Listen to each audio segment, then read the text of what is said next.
विधेयकातल्या आणि त्याच्याबद्दलचे हे आक्षेप आहेत. पण या सगळ्यातून काही सवाल निर्माण झालेत ज्याची आज आपल्याला सविस्तर चर्चा करायची आहे. बडे मुद्देच्या माध्यमातून हे सवाल कुठले आहेत बघूया.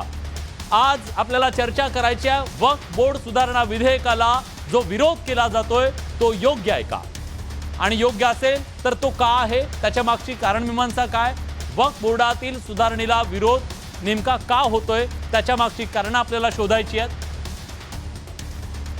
विधेयकाच्या माध्यमातून वक्फ बोर्डात हस्तक्षेप करण्याचा प्रयत्न होतोय का आणि ते ताब्यात घेण्याचा प्रयत्न होतोय का, यामुळे मुस्लिमांच्या धार्मिक स्वातंत्र्यावर खरंच आघात होतोय का, याबद्दलची चर्चा आपल्याला आज करायची आहे. तो मुद्दा उपस्थित करायचा आहे. या विधेयकामुळे वक्फची संपत्ती सरकारच्या ताब्यात जाणार आहे का, आणि ती भीती आहे का म्हणून विरोध होतोय का, आणि वक्फ बोर्डावर सरकारी नियंत्रण वाढवण्याचा हा प्रयत्न तर नाही ना, हा सवाल या निमित्तानं उपस्थित केला जातोय.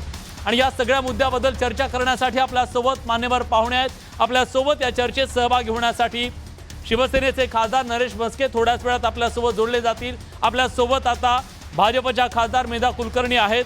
आपल्यासोबत राष्ट्रवादी शरदचंद्र पवार पक्षाचे खासदार फौजिया खान सुद्धा आहेत. आपल्यासोबत काँग्रेसचे मुख्य प्रवक्ते अतुल लोंढे आहेत. मुस्लिम अभ्यासक शेख सुभान अली आहेत आणि आचार्य महामंडलेश्वर महंत सुधीरदास सुद्धा आपल्यासोबत आहेत. सगळ्यांचं मी या चर्चेमध्ये सहभागी सगळ्या पाहुण्यांचं स्वागत करतो. आणि या चर्चेची सुरुवात मला करायची आहे शेख सुभान अली यांच्याकडून. सुभान अलीजी, सरकार सांगतंय वक्फ विधेयक आहे ते इथल्या घरी मुस्लिमांसाठी आहे, मुस्लिमांच्या हितासाठी आहे. असं सगळं असताना मुस्लिमच याच्या सगळ्याच्या विरोधात काय, हे न कळणारं कोड आहे. विलासजी, वक्फ संशोधन विधेयक 2024 सरकारचं असं म्हणणं आहे की हे विधेयक वक्फ अधिनियम 1995 यामध्ये बदल करण्यासाठी आणले गेलेले आहे, ज्याचा उद्देश वक्फ संपत्तीचे व्यवस्थापन अधिक प्रभावी करणे, पारदर्शक करणे आणि त्यामधील अनियमितता दूर करणे हा आहे.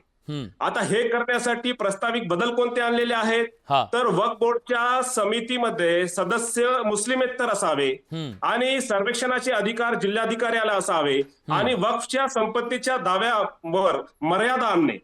आता मुळात जो हेतू यांनी आधी सांगितलेला आहे की वक्फ संपत्तीचे पारदर्शक व्यवस्थापन करणे, प्रभावी करणे आणि अनियमितता दूर करणे हा त्यांचा हेतू आहे. आणि प्रस्तावित बदल काय आहे, तर हे जर करायचं असेल म्हणजे वक्फ संपत्तीचं पारदर्शक तुम्हाला जर संरक्षण करायचं असेल तर त्यामध्ये मुस्लिमेतर सदस्य असणं गरजेचं आहे.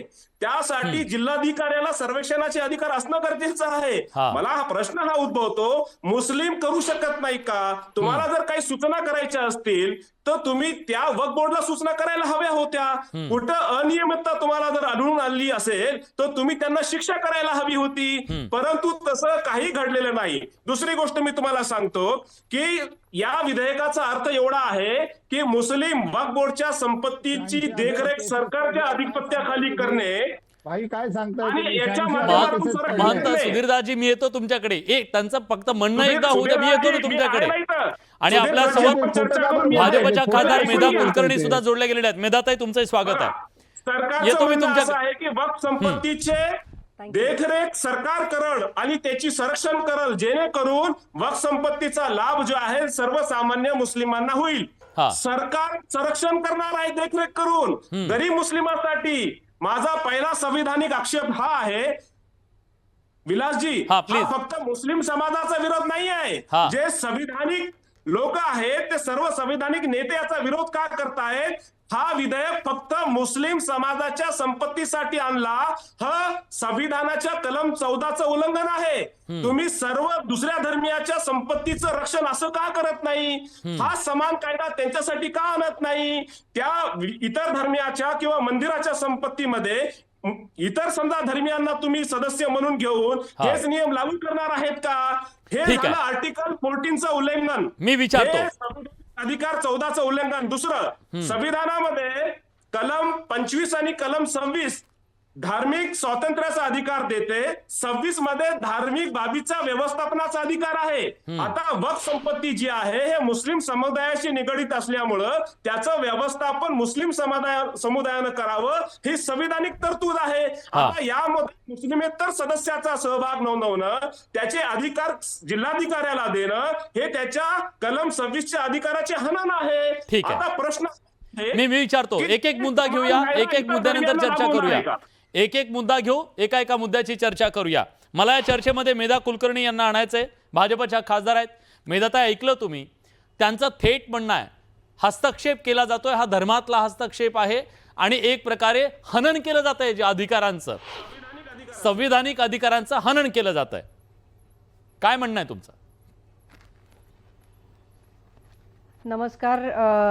तुमच्या या चॅनलच्या माध्यमातून मी देशभरातल्या सगळ्या जनतेला आणि प्रामुख्याने मराठी भाषिक जनतेला एक सांगू इच्छिते की हा मुळात धार्मिक मुद्दा नाहीच. हा लँड इश्यू आहे. काही लँड अशा असतात की ज्या मालमत्ता या वेगळ्या प्रकारच्या धर्मासाठी वापरल्या जातात. या मालमत्ता अशा आहेत की ज्या मुस्लिम समाजाच्या लोकांसाठी वापरले जातात. पण मुळात हा धार्मिक मुद्दा नाही आहे, हा लँड इश्यू आहे. आणि कुठल्याही प्रकारचा लँड इश्यू जर तो सिव्हिल कोर्टामध्ये जातो तर पर्टिक्युलरली ह्याच रिलिजनच्या मालमत्ता सिव्हिल कोर्टात का नाही जायला पाहिजेत? आता या ठिकाणी आजपर्यंत जो कायदा लागू होत होता 2013चा कायदा, म्हणजे 1995 सालचा जो कायदा मॉडिफाय केला आणि तो अमेंड करून 2013चा कायदा केला, अतिशय अपरिमित असे अधिकार हे वक्फ बोर्डाला दिले गेले, ज्याचा गैरवापर केला गेला. म्हणजे वक्फ बोर्ड ठरवणार, म्हणजे जमिनी कोणाच्याही चालतात. 1500 वर्षापूर्वीची चंद्रशेखर स्वामी मंदिरातली जागा तुम्ही वक्फ म्हणून क्लेम करणार, ASIच्या प्रॉपर्टी तुम्ही वक्फ म्हणून क्लेम करणार, संसदेची इमारत तुम्ही वक्फ म्हणून क्लेम करणार, ताजमहाल तुम्ही वक्फ म्हणून क्लेम करणार. आणि या संदर्भात काही तर शेतकरी असे आहेत की जे वर्षानुवर्ष पिढ्यानपिढ्या त्या ठिकाणी शेती करतात, त्यांच्या जागा गावाच्या गावं तुम्ही वक्फ म्हणून क्लेम करणार, हिंदूंच्या जागा तुम्ही वक्फ म्हणून क्लेम करणार. आणि तुम्हाला बोर्डावर एकही नॉन मुस्लिम नको. म्हणजे बोर्डावरचे सगळे पदाधिकारी मुस्लिम समाजाचे, ट्रिब्युनलचे सगळे पदाधिकारी मुस्लिम समाजाचे, ट्रिब्युनलचा निर्णय तुमचा फायनल असणार आणि कुठल्याही प्रकारे कोर्टामध्ये जाण्यासाठी बंदी. हा कुठला न्याय आहे? संविधानाच्या कुठल्या नियमाचं आपण पालन करायचं म्हणतोय? कुठला दावा करतोय? अपरिमितपणे दिलेल्या अधिकारांचं गैरवापर कसा केलाय हे आम्हाला JPC मधल्या अनेक मीटिंग्समध्ये कळलं. आणि फक्त हिंदूंनीच या सुधारणांना पाठिंबा दिला असं नाही, मुस्लिम समाजाचे अनेक मान्यवर नेते त्या ठिकाणी आले, सुफी पंथाचे आले, अनवर मणिपडी साहेब, त्यांच्या प्रश्नाला तुम्ही उत्तर द्या की त्यांनी जे सांगितलं की कर्नाटकमध्ये 2,30,000 कोटीचा भ्रष्टाचार झालेला आहे. या भ्रष्टाचाराचं तुम्ही कोणतं उत्तर देतात? कशा प्रकारे तुम्ही वक्फ प्रॉपर्टीचं मॅनेजमेंट केलं? कुठल्या प्रकारे अर्थव्यवस्था ट्रान्सपरंट ठेवली? या सगळ्या गोष्टीचं तुम्ही उत्तर दिलं पाहिजे. ओबीसी समाज असेल, महिला असेल, यांना तुम्ही कुठे न्याय दिला? सच्चर कमिटी असं म्हणते, सच्चर कमिटीचं आमच्या कारकिर्दीत झाली नाही. 2 मिनिटं मला बोलू नाही, मला बोलू दे. सच्चर कमिटी असं म्हणते की अनेक मुस्लिम समाजातले जे मॅक्सिमम पॉप्युलेशन आहे 500 रुपये सुद्धा त्यांचं इन्कम नाहीये. 500 रुपये इन्कम नसलेली व्यक्ती वक्फ करते. या सगळ्या हिंदूंच्या मालमत्ता आहेत. ज्या 1950 सालच्या मालमत्तांची जर आपण आकडेवारी काढली तर 37,000 प्रॉपर्टी या वक्फ म्हणून क्लेम केल्या होत्या आणि आता त्याची प्रॉपर्टीची संख्या 10 लाख झाली. उत्तर प्रदेशमध्ये आता लोकसभेच्या इलेक्शनच्या वेळेला आकडेवारी जाहीर झाली की मॅक्सिमम लाभार्थी जे आहेत आवास योजनेचे ते मुस्लिम समाजाचे आमचे बांधव आहेत की ज्यांच्या ते लाभार्थी म्हणून का ठरले, योग्य ठरले, पात्र ठरले? कारण त्यांच्याकडे जागा नाही, उत्पन्नाचं साधन नाही, स्वतःच्या हक्काचं घर नाही आणि म्हणून ते पंतप्रधान आवास योजनेच्या लाभार्थीच्या यादीमध्ये पात्र ठरले. ज्यांच्याकडे स्वतःची घरं नाहीत अशा लोकांनी वक्फ केलं का? आज उत्तर प्रदेश सगळ्यात हायेस्ट वक्फ प्रॉपर्टी दाखवणार आहे. तामिळनाडू, ज्या ठिकाणी मुस्लिमांची सत्ता कधीच नव्हती रुरल ह्याच्यामध्ये, तर तिथे वक्फ प्रॉपर्टी आहे. म्हणजे ज्या वेळेला इस्लाम धर्म अस्तित्वात सुद्धा आला नव्हता तेव्हापासूनच्या प्रॉपर्टीचा तुम्ही क्लेम करणार. आणि या प्रॉपर्टी हिंदूंच्या जर असतील किंवा नॉन मुस्लिमांच्या असतील, आज अनेक ख्रिश्चन बांधव पुढे येत आहेत की आमची चर्चेस क्लेम केलेली आहेत वक्फ बोर्डाच्या माध्यमातून. असं जर असेल तर बोर्ड हे एक नॉन रिलिजियस किंवा एक ट्रान्सपरंट ऍक्टिव्हिटी असली पाहिजे. आणि म्हणून त्या ठिकाणी जसे मुस्लिम बांधव असतील त्याच ठिकाणी तिथे नॉन मुस्लिम सुद्धा बांधव असले पाहिजेत. ठीक आहे. मला या चर्चेमध्ये फौजिया खान आहे आणि या प्रकारची अमेंडमेंट मंजूर झालेली आहे. ठीक आहे. फौजिया खान यांना मला या चर्चेत आणायचं आहे. सभागृहात याच्याबद्दलची चर्चा याआधी सुद्धा झालेली आहे. उद्या सुद्धा कदाचित होईल. JPC मध्ये याबद्दलची चर्चा झाली आहे. पण जो मुद्दा आता सत्ताधारी पक्षाकडून मांडला जातोय, वोट ठेवेल ती जागा आमची, वक्फ हे असं कोण आहे जे वक्फ सांगतंय की ती जागा आमची, कुठे ते क्लेम करतायत. दुसरं, जर सरकारचे निर्णय चॅलेंज होऊ शकतात या देशामध्ये तर वक्फचे का नाही, हाही त्यांचा सवाल आहे. हे दोन्ही विषय अतिशय खोटारडे आहे, अतिशय खोटे आहे. कारण एकतर नंबर 1, वक्फ हे धार्मिक संस्था आहे आणि ही जी सगळी जमीन आहे ते आमच्या पूर्वजांनी खूप वर्ष आधी दिलेली जमीन आहे. आज कोणी वक्फ करत नाहीये कारण आज जमीन खूप महाग झालेली आहे. पण ही जमीन आधी आमच्या पूर्वजांनी दिलेली जमीन आहे. ते मस्जिद उभे करण्यासाठी, खबरस्तान उभे करण्यासाठी, आशुरखाने उभे करण्यासाठी किंवा मुस्लिम समाजाच्या गोरगरीब लोकांची मदत करण्यासाठी हे दान दिलेली जमीन आहे. याची मूळ भावना दान आहे. याची मूळ भावना काय घेणं नाहीये. हे अपप्रचार आहे की मुस्लिम समाज कुठेही बोट ठेवतो आणि ती जमीन आमची आहे असं सांगतो. हे चुकीचं आहे, हे अपप्रचार आहे, हे द्वेष पसरवण्याचा कार्यक्रम आहे सगळं. एखादा कुठे डिस्प्यूट असेल काय याच्याविषयी तर एखादा म्हणजे that must be a separate solitary issue. आणि दुसरं जे हे सांगतात की ट्रिब्युनलला काही दुसरी दाद मागण्याची मार्ग नाहीये. ट्रिब्युनलला हायकोर्टमध्ये रिट करता येते, पेटिशन करता येते. नाही असं बंद थोडी आहे ते काय मार्ग, ऍब्सोल्युटली ओपन आहे. आणि जसं वक्फ बोर्डाचे ट्रिब्युनल्स आहे तसे रेल्वेचे ट्रिब्युनल्स आहे, तसे हिंदू एन्डोमेंटचे ट्रिब्युनल आहे. अनेक ठिकाणी ट्रिब्युनल आहे ज्याला कोर्टाचा दर्जा आहे आणि ते काही फायनल नाहीये ट्रिब्युनलच्या निर्णय. मेधाताईंना तुमचं म्हणणं पटत नाहीये. मेधाताईंना बहुतेक तुमची भूमिका मान्य नाही. पण ते माझा ऐका तुम्ही, आमची बाजू आहे. येतो तुमच्याकडे. मेघाताईंना बोलू द्या नंतर. दुसरा, हे जे अपप्रचार आहे की हे सगळे तुम्ही हिसकून घेण्याचा प्रयत्न करत आहेत, हे चुकीचं आहे. हे श्रद्धाचा विषय आहे. हे इस्लाम धर्माचे वक्फ संस्था आमची देण्यासाठी आहे, गोरगरिबांसाठी दिलेली ही जमीन आहे. पण ही जी भावना आहे, या भावना हे ऍक्टची आत्मा आहे खरी तर. आणि ही आत्मा हिसकावून घेऊन तुम्ही याला सरकारच्या म्हणजे रिफॉर्म करण्याच्या ऐवजी तुम्ही म्हणतात की आम्हाला दुरुस्त्या करायची आहे, रिफॉर्म करायची आहे. मला म्हणायचंय रिफॉर्मची गरज आहे. रिफॉर्मची गरज वक्फ बोर्डामध्ये आहे आणि ते सरकारची सहकार्य आणि सहकारच्या सहाय्य त्याच्यात आवश्यक आहे. ते लीगल स्तरावर, आर्थिक स्तरावर, मानव संसाधनाच्या स्तरावर, तकनिकी स्तरावर, डिजिटायझेशन मध्ये काय गोष्टी या बिलमध्ये ठीक आहे, डिजिटायझेशन करावं हे तर आहे. पण मूळ जे सगळं हे अमेंडमेंटचा सूर आहे ते विरोधी आहे. ते मदत करण्याच्या ऐवजी हिसकावून घेण्याचं काम हे सरकारकडून होतोय आणि ते पण खोटे दावे करून. खोटे. मेधाताई, तुम्ही केलेले दावे त्यांना मान्य नाहीयेत. तुम्ही खोटेपणा करताय, हिसकावून घ्यायच्या त्या जमिनी, अशा प्रकारचा आरोप तुमच्यावरती, सरकारवरती केला जातोय. तुम्हाला मान्य आहे का? मान्य फौजिया खान यांच्याविषयी आदर बाळगून सांगते. ते अतिशय एक लर्नेड व्यक्तिमत्व आहे. परंतु वाईट वाटतं सांगायला की 1995चा कायदा आपण वाचलाय का? त्याच्यामध्ये स्पष्ट लिहिलंय की tribunal's decision will be final. वाचलायत का आपण? 2013 साली हाच कायदा अधिक त्यांच्या बाजूने कलता करून तो मांडला गेला. Tribunals decision will be final हे लिहिलेलं आहे कायद्यामध्ये. आपण वाचत नसलो आणि लोकांची दिशाभूल करणार असलो तर ते चुकीचं ठरेल. नंबर 1. नंबर 2, माननीय केंद्रीय गृहमंत्री अमित शहा साहेबांनी स्पष्टपणे सांगितलेलं आहे की कुठल्याही प्रकारे मशिदी किंवा ज्या अनडिस्प्युटेड लँड्स आहेत की ज्या सरकारी पण नाहीत आणि डिस्प्युट्स पण नाहीत तर त्या कुठल्याही जागा या कुठल्याही पद्धतीने या रिट्रो इफेक्टनी घेतल्या जाणार नाहीत. त्यामुळे तुम्ही लोकांची माथी भडकवण्याचं काम का करताय? हा सर्वसामान्य मुस्लिम समाजातल्या बंधू भगिनींना न्याय देण्याचा विषय आहे की ज्याच्यामध्ये ओबीसी समाजाचं प्रतिनिधित्व असेल, ज्याच्यामध्ये बोहरा आणि आगाखानी यांचं सुद्धा बोर्ड असू शकेल, महिलांचं प्रतिनिधित्व, विधवा महिला, अनाथ मुलं त्यांना मालमत्तेतून बेदखल करून वक्फ करता येणार नाही हे त्याच्यामध्ये म्हटलंय. थोडंसं एक डीड करावं, तर डीड कसं असावं की ज्याच्यामध्ये वाकिफचं नाव असेल, तारीख असेल, वार असेल, प्रॉपर्टीचा ॲड्रेस असेल, सीमारेषा असतील, हे सगळं केलं जाईल, रजिस्टर केलं जाईल, शहानिशा केली जाईल, ॲडव्हर्टाईज दिली जाईल पेपरमध्ये, जशी सर्वसामान्य ठिकाणी पेपरला दिली जाते ॲडव्हर्टाईज, मग म्युटेशन होईल, मग गॅझेटमध्ये नोंद होईल.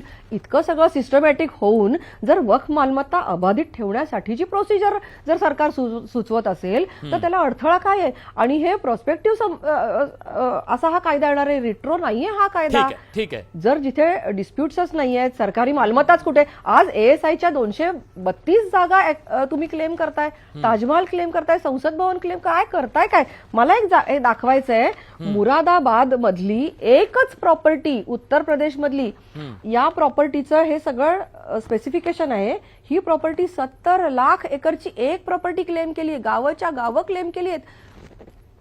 माझ्याकडे प्रॉपर्टीचे डिटेल्स आहेत, असे काही निवडक प्रॉपर्टीचे डिटेल्स मी काढलेत. म्हणजे तुम्ही कशाच्या आधारे ही प्रॉपर्टी कोणी दान दिली सांगा? वाकिफचं नाव नाहीये कित्येक ह्याच्यामध्ये. मी तुम्हाला स्पेसिफिकेशन सांगते की ज्याच्यामध्ये वक्फ बोर्डाच्या माध्यमातून ज्या प्रॉपर्टीज ची नोंद केली जाते, एक तर बऱ्याच प्रॉपर्टीची नोंद नाही, त्यामुळे आजही हे सांगू शकत नाही आपण की एकूण किती प्रॉपर्टीज या वक्फ म्हणून आहेत किंवा एकंदरीत त्यांचा एरिया किती आहे, त्याची किंमत किती आहे, हे आज सगळ्यात कोणीही ठामपणे सांगू शकत नाही, कारण कित्येक प्रॉपर्टींची नोंदच नाहीये. आज आपण कधी बोलतो 8.7 लाख प्रॉपर्टीज आहेत, कधी म्हणतो 9.5 लाख प्रॉपर्टीज आहेत, कधी म्हणतो 10 लाख, कारण की मुळातच तसं आहे. अवघड परिस्थिती सांगते. आता ही एक प्रॉपर्टीची नोंद दिली आहे, तुम्ही हे हिरवे डॉट्स मी केलेत ते जरा थोडे झूम करू शकलात तर बघा. वाकिफचं नाव, वाकिफ म्हणजे जो दान देतो त्याचं नाव काय दिलंय? वाकिफचं नाव काय? तर काही नाही. तारीख काय? तर काही नाही. ऍड्रेस काय? तर नाही. डीड झालाय का? तर नाही. इन्स्पेक्शन झालंय का? तर नाही. म्हणजे कशाची नोंद तुम्ही करणार नाही, एकर किती सांगणार नाही, कशाचंच काहीच माहिती सांगणार नाही, आणि केवळ ते सर्वे नंबर टाकणार आणि हे टाकणार आणि आमची ही वक्फ जागा आहे. अरे कोणी दिली तर सांगा. आज ताईंचं जे म्हणणं आहे की आमच्या पूर्वजांनी दिलेत, पूर्वज म्हणजे केव्हाचे? 1500 वर्षापूर्वी, 2000 वर्षापूर्वी कोण होतं मुस्लिम? या जगामध्येच धर्म अस्तित्वात नव्हता तेव्हापासूनची प्रॉपर्टी तुम्ही सांगणार या मुस्लिम प्रॉपर्टी आहेत. कोणत्या पूर्वजांनी तुम्हाला दान दिल्या या प्रॉपर्टी? आणि मी सांगितलं तसं सच्चर कमिटी म्हणते गरीब मुसलमानांची संख्या प्रचंड आहे. डॉक्युमेंट सांगतात की लाभार्थ्यांची संख्या प्रचंड आहे मुस्लिम समाजातल्या. जेवढे 20-25% जेवढे काय जे पॉप्युलेशन असेल त्याच्यामधले मॅक्सिमम जर गरीब गरजू गटातले आहेत तर दान दिलं कोणी? मी ओएसी साहेबांना विचारलं, तुम्ही दान दिलं का आयुष्यात कधी वक्फ म्हणून? नाही म्हटले. जेपीसीच्या कुठल्याच सदस्यांनी दान दिलेलं नाहीये वक्फ म्हणून. मग दान दिलं कोणी? दान जर दिलंच नाहीये तर वक्फ झाल्या कशा प्रॉपर्टी? या सगळ्या प्रॉपर्टी जर अनेक समाजातल्या लोकांच्या प्रॉपर्टीज आहेत, त्याची शहानिशा व्हायला नको होती का? ठीक आहे, मला तोच मुद्दा घ्यायचा, अतुल लोंढेंना विचारायचा आहे. अतुल लोंढेजी, वक्फच्या बद्दल पहिल्यांदाच अशा प्रकारे हे सगळं घडलंय किंवा आक्षेप नोंदवले गेलेत असं नाहीये. जर सरकार त्याच्यामध्ये पारदर्शकता आणण्याचा प्रयत्न करत आहे आणि जर याच्यामध्ये रिफॉर्म्स येत आहेत तर या रिफॉर्म्सला तुमचा विरोध आहे का? तुमचा विरोध आहे तर तो नेमका कशाला आहे? असा विलास, अब्दुल को टाइट करना है, यानी अतुल नाम के सारे वोट जो है मुझे मिलते हैं. हाँ, हे ह्या सगळ्या गोष्टीच्या मागचं तत्व आहे. तुम्हाला सांगतो मी आता क्लॉज बाय क्लॉज सांगतो. मुख्तार अब्बास नक्वी कोण होते? म्हणजे हे लोक पार्लमेंटमध्ये खोटं बोलतात की टीव्हीवर येऊन खोटं बोलतात, पब्लिक डोमेनमध्ये खोटं बोलतात की पार्लमेंटमध्ये खोटं बोलतात, याचा खुलासा रुपाताईंनी करावा. अतिशय विनम्रपणे सांगतो. मुख्तार अब्बास नक्वी, मुख्तार अब्बास नक्वी हे अल्पसंख्याक मंत्री होते. त्यांनी पार्लमेंटमध्ये सांगितलं, मी बाहेरचं कुठलंच बोलत नाहीये, पार्टीच्या सभेमधलं किंवा लोकांच्या सभेमधलं. What he said union minister for minority affairs Mukhtar Abbas Naqvi said on Friday, in a major achievement, 100% digitization of work properties records across the country has been completed. हे म्हणजे आम्ही 100% डिजिटायझेशन केलेलं आहे पोर्टलवर. हे वामसी माहित असेल ताईंना, वामसी माहित नाही असं होणार नाही. तर दुसरी गोष्ट त्याच्यामध्ये यांनी दिलेला आहे, राज्यसभेमध्ये एक रिप्लाय दिलेला आहे 9 डिसेंबर 2024 चा, म्हणजे आत्ताचाच. त्याच्यामध्ये ते काय म्हणतात? रिटर्न रिटर्न रिप्लाय आहे आणि हा रिप्लाय अब्दुल वहाब यांच्या प्रश्नावर दिलेला आहे. आणि त्याच्यामध्ये ते असं म्हणतात की in Rajya Sabha last month it was revealed that out of 3,56,060 documents across 3,30,008 Waqf estates a significant portion has been digitised. पोर्टलवर त्यांनी सांगितलं, वामसीच्या पोर्टलवर हे सगळं आलेलं आहे. वामसी म्हणजे Waqf asset management system of India portal. आता ह्या पोर्टलवर यांनी सांगितलं की आम्ही 99% मुख्तार अब्बास नक्वी जे मंत्री होते, केंद्रीय मंत्री, हे सगळे जे उत्तर आहे पार्लमेंटमध्ये आलेले आहे. आता याच्यामध्ये आता ताईंनी सांगितलं की 2013च्या रहमान कमिटी प्रमाणे जे अमेंडमेंट आले होते त्या अमेंडमेंटमध्ये महिला असाव्या असं सांगितलं होतं. 25 आणि 26 बद्दल सुभान अली बोलले की 25 आणि 26 जे आहे ते एक तुमचा तो संविधानिक अधिकार आहे, तो सगळ्यांना आहे, तो काही मुस्लिमांना आहे असं नाही आहे. आता आमची आस्था हिंदूंमध्ये आहे, फौजियाताईंची आस्था त्यांच्या मुस्लिम धर्मामध्ये आहे, मेधाताईंची माझी हिंदू धर्मामध्ये आहे. राम मंदिराचं जे ट्रस्ट आहे त्याच्यामध्ये आता आम्ही ओबीसी नाही आहे, एससी नाही आहे, एसटी पण नाही आहे, फक्त ओपन कॅटेगरीचे लोक त्या ट्रस्टमध्ये आहे आणि महिला अजिबात नाही. आता विश्व हिंदू परिषदेने 14 कोटी खाल्ले. अहो तो एका विशिष्ट मंदिराचा आहे, तो जनरल अख्ख्या प्रदेशाचा किंवा केंद्राचा नाहीये ट्रस्ट. तुम्ही त्या ट्रस्टची आणि या बोर्डाची कंपॅरिझन करू शकत नाही. एका मंदिरापुरता असलेला ट्रस्ट आहे तो, त्याच्यामध्ये काही विषय नाहीये. कंपॅरिझन होऊ शकत नाही. अहो कंपॅरिझनच होऊ शकत नाही. कंपॅरिझन होऊ शकत नाही. ठीक आहे, पण अतुलजी आम्हाला ठेवू द्या ना. हा अतुलजी बोला. केंद्र सरकारचा असो किंवा आमच्या समाजाचा असो, अधिकाराचं बोलल्यानंतर तुम्हाला का चिड येते? 100 कोटी लोक 100 रुपयाच्या पेक्षा कमी लोक पैसे कमवत आहेत.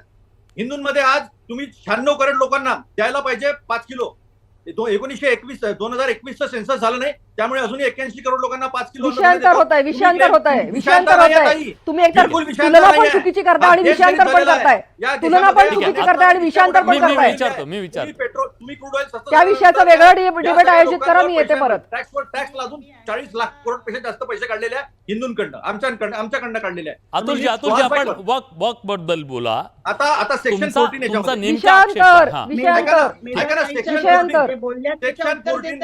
ऐकून घ्या. सेक्शन 14 मध्ये हे जे मेंबर आहे हे सगळे इलेक्टेड मेंबर होते. आता हे मेंबर नॉमिनेटेड होणार आहे. म्हणजे सरकारला ज्याला वाटते, जसं आता इलेक्शन कमिशन मध्ये ज्ञानेश्वर, त्याच्या पहिलेचे राजेश, हे मला वाटले माझ्या पद्धतीने काम करतील, त्यांना आम्ही नेमलेला आहे. म्हणजे प्रत्येक ठिकाणी प्रत्येक इन्स्टिट्यूशनवर आपला गव्हर्नमेंटचा कंट्रोल कसा असावा याचा हा प्रयत्न आहे. ठीक आहे. आता याच्यामध्ये चोर के दाढी में तीन का कसा मी सांगतो. आता जेपीसीच्या मेंबर स्वतः मेधाताई होत्या. आता त्याच्यामध्ये ज्या अमेंडमेंट सुचवल्या, जेपीसीचं कॉन्स्टिट्यूशन कसं आहे, 21 मेंबर हे एनडीएचे आहे इन्क्लुडिंग चेअरमन आणि 10 मेंबर हे अपोजिशनचे आहे. आता याच्यामध्ये ज्या अमेंडमेंट सुचवलेल्या होत्या त्या अमेंडमेंट जेव्हा बिल ठेवण्यात आलं तेव्हा होतं काय, संख्या बळानुसार असतं. आतापर्यंत जेवढ्या जेपीसी झाल्या त्याचं कॉन्स्टिट्यूशन कसं झालं होतं ते बघा. नियमांचा अभ्यास करा. असं वाटेल ते बोलू नका. नियमांचा अभ्यास करा. नियमांचा अभ्यास करा. पार्लमेंट सगळं सांगतोय, समाजासमोर वाटेल ते जात आहे. अभ्यास करून आला नाही. असं काहीतरी कागद घेऊन बोलत नाही. हा स्टार क्वेश्चन आहे 138. हवेत कुठं कागद? मी पुराव्याविषयी बोलते. अजूनही माझ्याकडे पुरावे आहेत. ग्रेव्हयार्ड 0 लिहिलंय, एकर 0, ग्रेव्हयार्ड 0, मस्जिद 0 एकर्स. ऐका ना मग मी तुमच्या मधात बोललो नाही ताई. ऍग्रीव्ड पार्टी म्हणजे ज्याला असं वाटतं की माझ्यासोबत नुकसान झालेलं आहे त्यांना हायकोर्टामध्ये जाण्याचा अधिकार होता ट्रायब्युनलच्या वर. ही गोष्ट खरी आहे की ट्रायब्युनलचा अधिकार होता जास्त, पण सुप्रीम कोर्टामध्ये हायकोर्टामध्ये जाता येत होतं. आता आपल्या इथल्या अंबानीची केस सुप्रीम कोर्टात कशी गेली हो? उगाच गेली का? त्या सुप्रीम कोर्टामध्ये अनेक मॅटर्स आहेत, तेव्हा पण जाता येत होतं. आता तुम्ही 90 दिवसाची गोष्ट दाखवून आम्ही काहीतरी वेगळं करतो असं सांगतात. महत्वाची गोष्ट याच्यामध्ये आहे की मग तुम्ही त्या अमेंडमेंट पहिले का ज्या सुचवलेल्या होत्या त्या का दाखवल्या नाही आणि मग नंतर त्या लावल्या. आता यांनी काय केलं की 14 ठेवल्या, बाकीच्या सगळ्या डिलीट करून टाकल्या. त्यांनी काय सांगितलं की तुम्ही त्या जेपीसी मध्ये जे मेंबर्स होते त्याच्यामुळे तुम्ही हरले. क्लॉज बाय क्लॉज डिस्कशन झालेलं नाही. ठीक आहे. आणि हे मी नाही, हे पार्लमेंटमध्ये मी विचारतो ना, आपल्या सोबत स्वतः मेधाताईच आहेत. सुधीर दाजी, मी येतो तुमच्याकडे. एक आक्षेप त्यांच्याबद्दलचा आहे म्हणून मला त्यांच्याकडून उत्तर घ्यायचं. मेधाताई, क्लॉज बाय क्लॉज डिस्कशन झालं, सगळ्या राज्यांचं प्रतिनिधित्व झालं, सगळ्या समाजाचं प्रतिनिधित्व झालं. क्लॉज बाय क्लॉज ज्यांनी ज्या ज्या सुधारणा सुचवल्या त्या त्यांना मांडू दिल्या, त्याच्यावर मतदान झालं. आता तुम्ही हेही म्हणाल की मतदानातून नामंजूर झालेले तुम्ही बिलाचा पाठ करा, तर असं कसं होईल? डेमोक्रेसी आहे, लोकशाहीमध्ये जो जिंकतो तो जिंकतो, ज्याला जास्त मतदान पडेल त्याचा सहभाग होईल. जेपीसीच्या निर्णयामध्ये जे मतदानातून मान्य झाले ते जेपीसीच्या अहवालाचा पाठ ठरले निर्णय. असं कसं होईल की जो ज्याला मतदानच झालं नाही ते पाठ ठरावेत? याला डेमोक्रेसीचा अभ्यास करायला पाहिजे. Let me correct it. He list आहे, ही प्रत्येक राज्याच्या वकफ प्रॉपर्टीची लिस्ट आहे जी पार्लमेंटमध्ये स्वतः भाजपने ठेवलेली आहे. इंडिया आघाडीचे एक माननीय जेपीसीचे अध्यक्ष जगदंबिका पाल यांनी तर इतकं सगळ्यांना समजून घेतलं, त्यांच्या अंगावर बाटली फेकली तरी सुद्धा त्यांना सस्पेंड केलं नाही. नाही, मला या विषयात आक्षेप घ्यावासा वाटतो यांच्या बोलण्याला. आक्षेप असा आहे की एक व्यक्ती तुमच्या इंडिया आघाडीतली उशिरा आली, मी आता त्यांचं नाव सांगत नाही, पण त्यांनी असं सांगितलं की माझंही मतदान नोंदवून घ्या, त्यांचंही मतदान, विरोधातलं मतदान आम्ही ऍड केलंय, विरोधातलं मतदान असूनही आम्ही ऍड केलेलं आहे. बरं ठीक आहे, आपण पुढच्या मुद्द्याकडे जाऊया. एकच मिनिट. पहिला मुद्दा, पहिले कोर्टात जाता येत नव्हतं, मग आता त्याचं उत्तर द्या की कोर्टामध्ये, हायकोर्टामध्ये, सुप्रीम कोर्टामध्ये वकफच्या केसेस आता का पर पेंडिंग आहेत, त्याचा पहिला मुद्दा द्या. रहमान कमिटीमध्ये महिलांना असावं स्थान, हे रहमान कमिटीमध्ये 2013ची जी अमेंडमेंट होती त्याच्यामध्ये दिलेलं आहे. तुम्ही जेव्हा अमेंडमेंट केल्या तेव्हा बिलकुल त्या काढलेल्या सांगितल्या नाही, का लपवून ठेवल्या?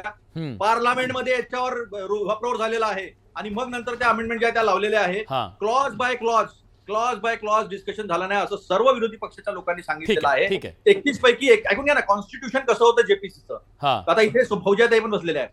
31 मेंबर पैकी 20 मेंबर एनडीएचे आणि चेअरमन धरून 21 मेंबर. म्हणजे यांनी स्वतःच ठरवलं आणि सांगितलं की प्रत्येक कमिटी त्यांच्या बळानुसार प्रतिनिधित्व करते, प्रत्येक प्रतिनिधित्व त्याच्याप्रमाणेच असतं. ठरलेलं आहे. 8 तासाची चर्चा आहे.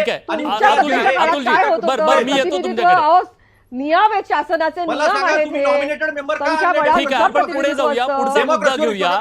मला सुधीर, ठीक आहे सुधीर, महंत सुधीर दास यांच्याकडे मला जायचंय. त्याच्यावर आपण बोललो आता पुरेसं.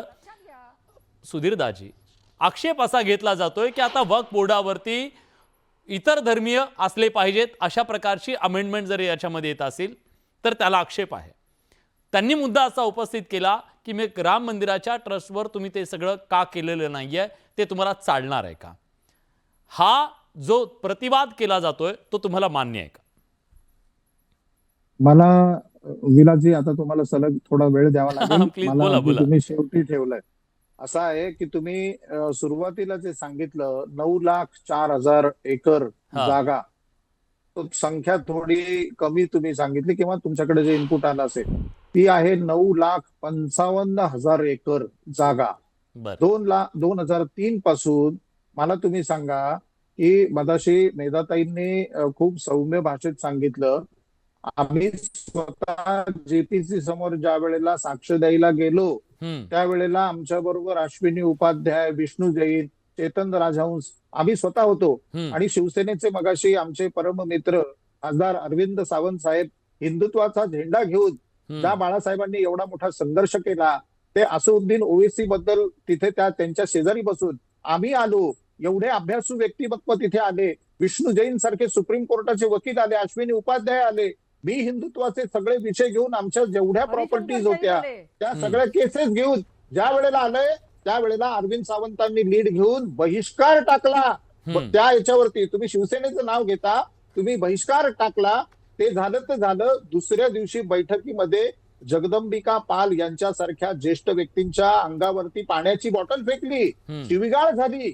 भयंकररित्या तुम्ही अशा पद्धतीने करतात. हे चुकीचं वागणं हे समाजापुढे आलं पाहिजे. एक दुसरी गोष्ट, आता मगाशी आमच्या भाईसाहेबांनी या ठिकाणी जे काही गोष्टी सांगितल्या, हायकोर्टामध्ये जाण्याकरता परवानगी दिली आहे, हा एवढा भयंकर मुद्दा आहे.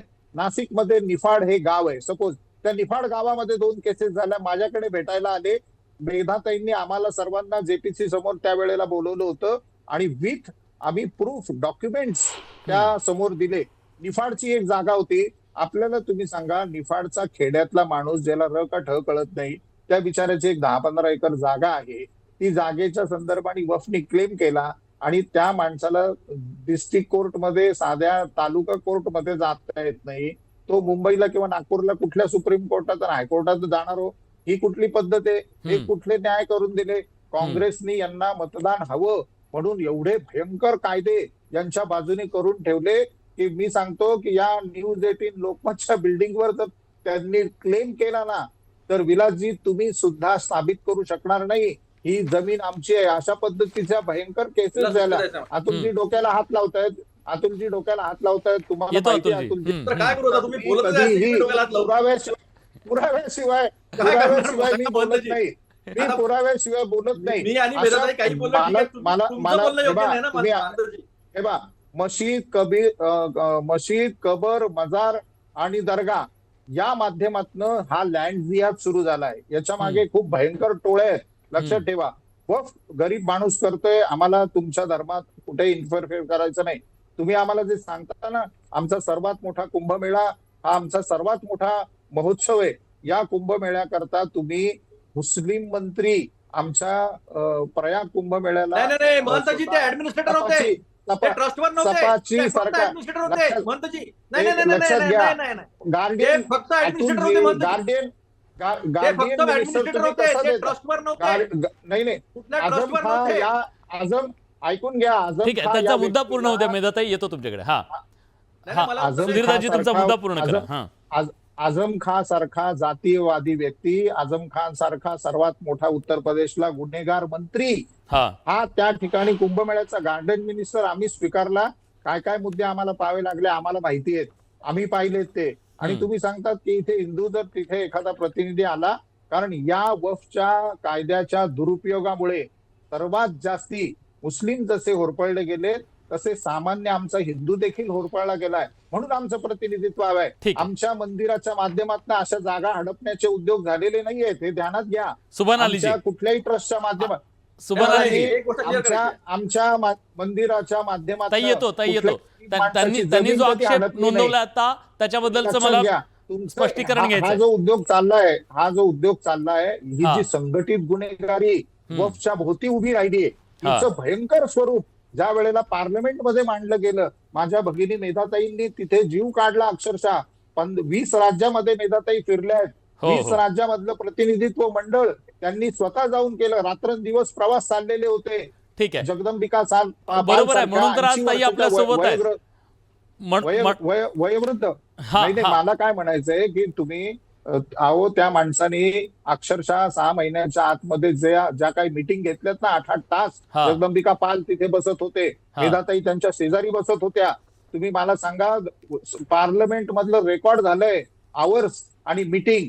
कुठेही वेडेवाकडे अलिगेशन न करता त्यांच्यावर अलिगेशन झाले, परंतु ज्या सुधारणा तिथे सुचवलेल्या आहेत त्या उद्या मान्य होणार आणि तो कायदा पारित उद्या होणारच होणार. आम्ही देखील मगाशी लाईव्ह मुलाखतीत सांगितलं. मला मेधाताईंना तेच विचारायचं आहे. करणार म्हणजे करणार. सुधीरदाजी, मेधाताई, मी तुमच्याकडे येतो.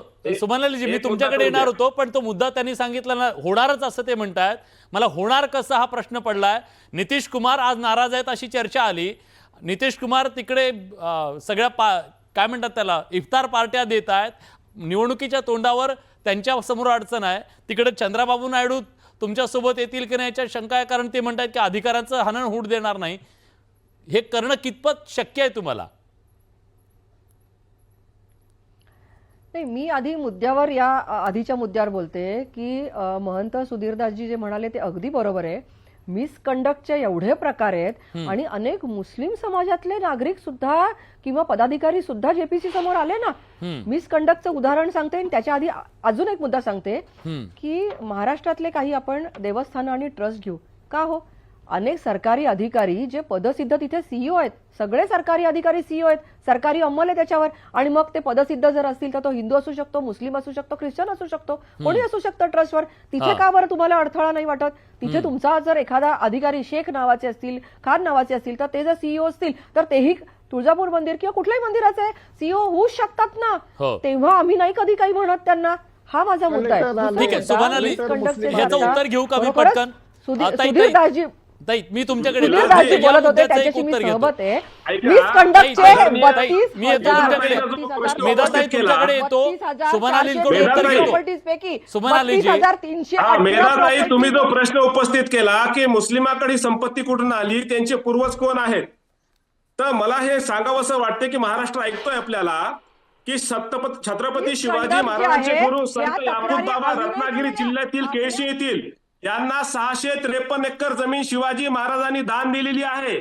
ती वक्फ संपत्तीमध्ये नोंद आहे. मी तुम्हाला सांगतो, बार्निशी बुक त्यांनी नंबर आकडेवारी 5 जी द्यायला पाहिजे, तालुका ती सुवर्णगड त्यांनी पान दिलेली नंबर नाही. 326 वर याचा उल्लेख ही आहे. आकडेवारी सांगते, त्याच्यानंतर महाराष्ट्रातली आकडेवारी आहे. छत्रपती शिवाजी जवळजवळ महाराजांचे आजोबा 98% एक एक जण यांनी ताई येतो मी तुमच्याकडे. शेख मोहम्मद बाबा 98% दरवेश ठिकाणी या वीज मुस्लिम कंडक्ट सुफी आहे. संताला वंश परंपरागत या जमीन संदर्भातली इनामी दिलेली आकडेवारी आहे. त्या आमच्याकडे आहे, वक्फमध्ये आहे. स्टॅटिस्टिक्स आमच्याकडे आहे. अय्या माता आणि होळकर हे म्हणतात. सगळं हा हे जो जे कायदा येतोय हा मुस्लिम शरीफ, समाजातल्या ही दर्गा आहे, गरीब आणि त्यांच्या गरजू जमिनी लोकांना आहे. न्याय मिळावा आता दुसरी यासाठी गोष्ट, येतोय. त्यामुळे तुम्ही त्यांना भडकवून महाराष्ट्रातल्या आणखी मुस्लिमांना त्यांची माती चुकीच्या छत्रपती ठिकाणी शिवाजी वळवू नका. महाराजांनी दान दिलेल्या देश जमिनी त्यांच्या आहेत. मेधाताई शिवाजी ऐका ना, मी महाराजांना दोघांनाही थांबवतो ऐकतोय. मी दोघांनाही थांबवतो कारण या चर्चेमध्ये सुभानालीजी तुम्हाला जो मुद्दा मांडायचा आहे त्या मुद्द्याबरोबर आता जो त्यांनी उपस्थित केला, ठीक आहे आपण मला सांगा, तुम्ही तुमचं म्हणतात की हिंदू आमच्या पाठिंबा द्यावा. हा कायदा हा तुमच्यासाठी सुद्धा आहे. सुभानालीजी आणि म्हणून तुम्ही त्याला पाठिंबा द्या. आता शिर्डीचं साई मंदिर असेल, तुळजाभवानी मंदिर असेल किंवा इतर मंदिर आहेत, तिथं सुद्धा प्रशासक आहे, तिथं सुद्धा आयएस अधिकारी आहेत. मग ते नियंत्रण, जर तुम्ही म्हणताय की ते नियंत्रण का होत नाही, ते आहे, मग आक्षेप काय असा त्यांचा मुद्दा आहे? दान करू शकता आदरणीय मेधाताई, आपणही दान करू शकता. दान केलेली जमीन ही एखाद्या सुभानालीजी समुदायाच्या आपण पुढे गेलो त्या मुद्द्यातून. धार्मिक कार्यासाठी किंवा सामाजिक कार्यासाठी माझा वापरली जाते. प्रश्न तुमच्यापर्यंत आपण पोहोचला नाही का? दिशाभूल करू नका. आपला हेतू प्रामाणिक नाही आहे. आपण म्हणता आम्ही जिथे बोट राम मंदिराला दान करू नका. सुभानालीजी, आणि सुभानालीजी. म्हणताना सांगता की आमचा हेतू आहे की आम्हाला या संपत्तीचं रक्षण करायचं आहे. सुभानालीजी, आणि चर्चा करताना काय माझा म्हणतात की आवाज तुमच्यापर्यंत संपत्ती पोहोचतोय का? हिंदूची संपत्ती मी प्रश्न हरवलेली तुम्हाला आहे. विचारलाय, मी प्रश्न विचारला, तो तुमच्यापर्यंत पोहोचला का? तुम्ही रिलेव्हंट बोला, विषय सोडून बोलू नका. Relevant बोलतो ना ताई. मुद्दा हा अहो, मला आहे सांगा. की जर समजा हिंदू मंदिरांवरती जर प्रशासक असेल, तिथं तो अधिकारी कारभार बघत असेल, तर मग इथं अडचण काय आहे, हा त्यांचा सवाल आहे. बघा, येथे अडचण ही आहे की संविधानानं कलम 26 मध्ये धार्मिक बाबीचं व्यवस्थापन करण्याचा अधिकार अल्पसंख्याक धर्मियांना दिलेला आहे. तुम्हाला ते संविधानिक अधिकार नको आहेत का? तुमची अडचण काय आहे की बाबासाहेब आंबेडकरांना जे संविधानिक अधिकार दिले अहो, तुम्ही स्वतःच्या मालमत्ता घ्या ना, दुसऱ्यांच्या मालमत्ता का घेता? तुम्ही दुसऱ्याच्या मालमत्ता का घेता? तुम्ही स्वतःच्या मालमत्ता घ्या, तुम्ही दान करा आणि तुम्ही करा अल्लाची इबादत. तुम्ही करा स्वतःच्या मालमत्ता, तुम्ही दाखवा कोणी दान दिलं हे दाखवा. तुमच्या पूर्वजांनी दिलं असेल तर तुम्ही दाखवा ना. वाकिफचं नाव सांगा, तुम्ही वाकिफचं नाव सांगा, तारीख सांगा, केव्हा दान दिलं सांगा, रजिस्टर करा, रीड करा. आमच्याकडे कसं एखाद्याने दान दिल्यानंतर आम्ही त्याची नोंद करतो. आई वडिलांनी सुद्धा मुलांना दान दिले, मुलांना बक्षीस पात्र केल्यानंतर आम्ही त्याचं रजिस्ट्रेशन करतो. आई वडिलांची मालमत्ता मुलांना जाताना जर रजिस्टर होत असेल तर तुम्हाला कोणी दान दिलं त्या वाकिफचं नाव तुम्ही का नाही सांगत? तुम्ही नाव का नाही सांगत? तुम्हाला ज्यांनी दान दिलं त्यांचं नाव का नाही ठीक आहे, सांगत? फौजिया ताईंकडे मी जातो. सुद्धा मी दान दोघांनाही दिलं. थांबवतोय. येतो तुमच्याकडे, अतुलजी येतो तुमच्याकडे. फौजिया ताई, खरं तर आज मुद्दा सातत्यानं हा मांडला जातोय की मुस्लिम समाजातली गरिबांची स्थिती गंभीर आहे. वेगवेगळे रिपोर्टचे दाखले दिले जात आहेत. असं म्हटलं जातं की प्रत्येक 2 जर समजा बेगर्स असतील, भिकारी असतील, तर त्याच्यामध्ये 1 मुस्लिम असतो. अशी आर्थिक परिस्थिती आहे. असे दाखले दिले जात असताना मुद्दा हा उपस्थित केला जातो की मग इतकी लाखो एकर जमीन दिली कोणी?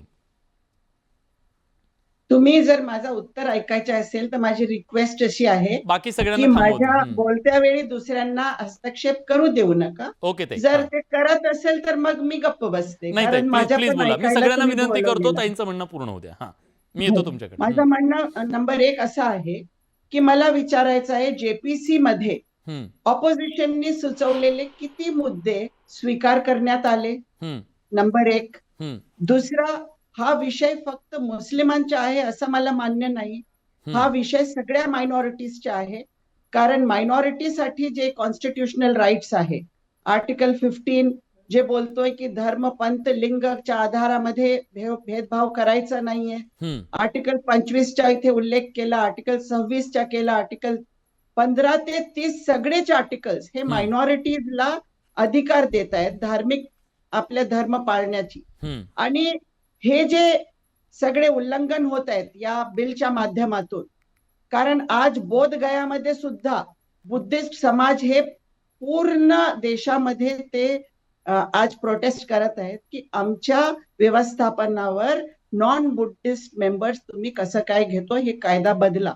तर एक फक्त मुस्लिम समाजाचा विषय नाही, आज मुस्लिम समाजाचा विषय जरी दिसतील तर उद्या ख्रिश्चन्सचा राहणार, परवा सिख्सचा राहणार, त्याच्यानंतर दुसऱ्या समाजाच्या राहणार, पारसीसच्या राहणार, बाकीचे राहणार.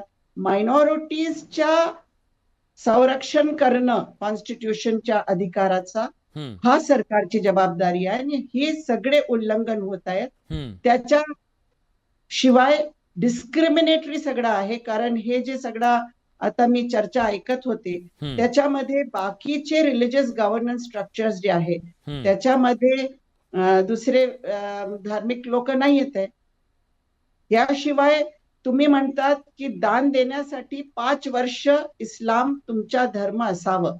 मला हे विचारायचं आहे की कधीपासून असावं, ते कोणी डिक्लेअर करावं? आता मला समजा दान द्यायचं आहे तर मी सांगावं की मी आजपासून मुस्लिम आहे आणि मग 5 वर्षानंतर मला सर्टिफिकेट मिळेल की आता मी दान देऊ शकते. हे सगळे दान जे आहे हे आजचे गरीब मुसलमानांनी दिलेले नाहीये.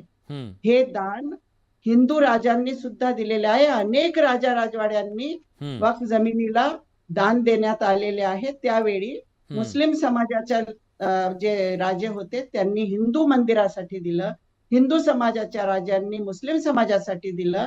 तिकडे द्वेष न होता त्यावेळी. त्याच्यामुळे दान देण्याची भावना ही श्रद्धेचा विषय आहे. आज तुम्ही बोलतात की कुणी दुसरा माणूस इथे दान देऊ शकत नाहीये. कशाला देऊ शकत नाहीये दान? कारण जर मला असं दिसलं की 100 गरीब मुसलमान लोक आहेत, त्यांना मला एक हिंदू माणसाला वाटतं की मला त्यांच्यासाठी काहीतरी जमीन द्यायची आहे, तुम्ही ते पण उल्लंघन करणार कॉन्स्टिट्यूशनच्या की माझा प्रॉपर्टीच्या एका हिंदू समाजाच्या माणसाने काय करावं? मला ते देता येणार नाहीये, कारण ते संविधानाचं उल्लंघन आहे. ठीक आहे, तुमचा मुद्दा कळला, तुमचा मुद्दा कळला. हो, तुमचं म्हणणं आहे की हे संविधानात धरून नाहीये. माझा वेळ संपलाय म्हणून शेवटची मला एक कमेंट घ्यायची आहे.